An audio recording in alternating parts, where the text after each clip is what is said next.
Coming up on this week's show, braille jerseys, space that isn't infinite, and things we wished didn't exist, not named Donald Trump. All this and a few other stories, so listen up, cause you may learn something.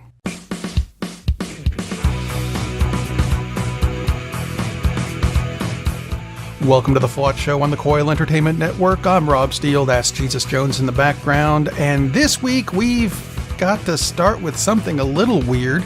I have to admit, it's not something I ever thought I'd see, and the people who it's for aren't going to see it either. The Baltimore Orioles decided to do something special for Blind People's Day, of which they should get a week, at least, if not a month. Seriously.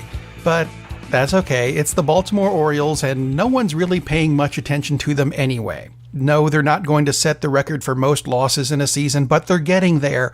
Anyway, what they did for Braille Day was they decided to redo their jerseys in Braille. The front does not say Orioles, it says ... which is not Morse code, it's Braille, which is kind of a cool idea. I mean, I'll give them an A for effort, but Braille is kind of a tactile thing, and unless the blind people can walk up and run their fingers over it, it's kind of useless. Oh wait, speaking of useless, and let's see, an A for effort, how about an F for effort? And, oh dear, that letter F, it's not for Republicans yet. We'll get to them later. It's for Windows, the Microsoft operating system that's going to have an enormous update in October. How enormous? Well, Windows phones are not going to be able to do it. Oops. There's a lot of laptops that are not going to be able to do it. Oops. This is all because the operating system, when installed on a hard drive, takes up about 20 gigabytes. Lots of laptops these days don't have more than 25 gigabytes on the hard drive to begin with, which means you've only got 5 gigabytes of free space to work with, and this update that's coming is going to take 10 of them. That's right, it's going to take 10 of the 5 remaining. Oh, have you caught on to the problem yet? Thank you, Microsoft, for making such a bloated crapware operating system. Yes, I'm using it, but I've got a PC. So there. Did you see the video that came out this week of Senator Orrin Hatch giving testimony in the Senate? And he removed some non-existent glasses? Seriously, he said that Kavanaugh's accuser is confused. He said it while taking off some glasses that weren't there. Kavanaugh's accuser is confused? Really, Orrin? But that's not all we've got on Kavanaugh. No, there's a lot of stuff, including this one, which somehow slipped under the radar of mainstream news. Mainly it's because of the language that I am not going to actually edit because you need to hear what this is. It's about Brett Kavanaugh's fraternity, kind of. Yes, I love it when a nominee for the Supreme Court isn't a member of a fraternity, but something more along the lines of a secret society. And those were always the bad guys in the comic books. Did you ever notice that? He was part of an all-boys Yale group called Truth and Courage, officially, but it was commonly referred to as Tit and Clit. I'm not making this up. You can find this all over the place, really, except on, broadcast news where they're not allowed to say those things. Here's something else they're probably not allowed to say.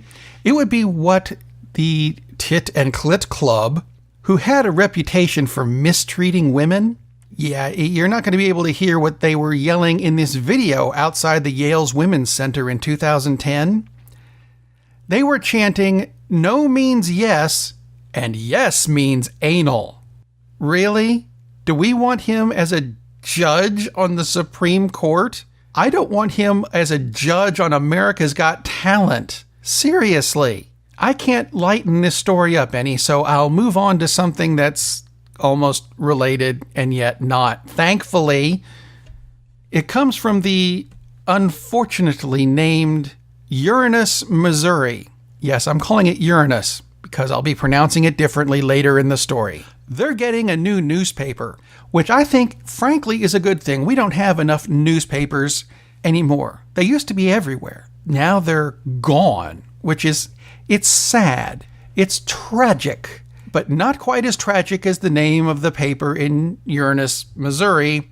It's being called and pronounced the Uranus Examiner. I'd like to be making that up.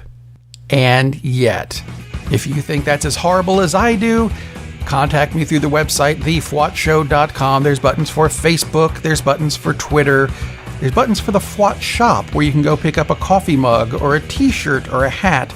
Everything you get there supports the Coil Entertainment Network, as does your subscriptions to the show, which you can get on iTunes or the Google Play Store or YouTube even.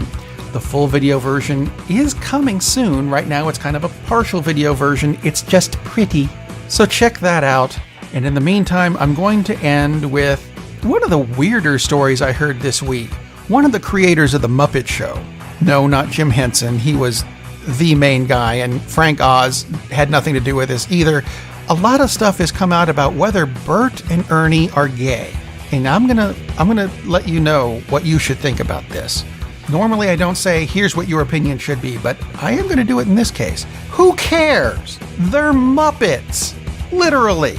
It's not like they were in the Happy Time Murders or something and had a sex scene. They didn't. They're on a kid's show. They're two guys that happen to live together. Based on The Odd Couple. They weren't gay either. Seriously. And why? Why is this a big deal? Why are we caring about the sexuality of Muppets? Grow up, people. Seriously. You know what? I'm going to add something else too, because now that college football season has started, I need to give you a safety warning, because this happened to me this morning and it should never have happened at all. No, it's not. I wasn't raped by Bert and Ernie. No. This is a safety warning for those of you who are fans of the Alabama football team. When you come to a traffic light, green means go, yellow means slow down, red does not mean I can go through if I yell roll tide as I'm rolling through the stop sign. No, that should not happen. And unfortunately, there are more Tide fans than there are listeners of the show. So pass that around. Share the show if you have to, or if you want to. Not a bad thing. Anyway, be careful, because people out there are doing that, and we should shoot them.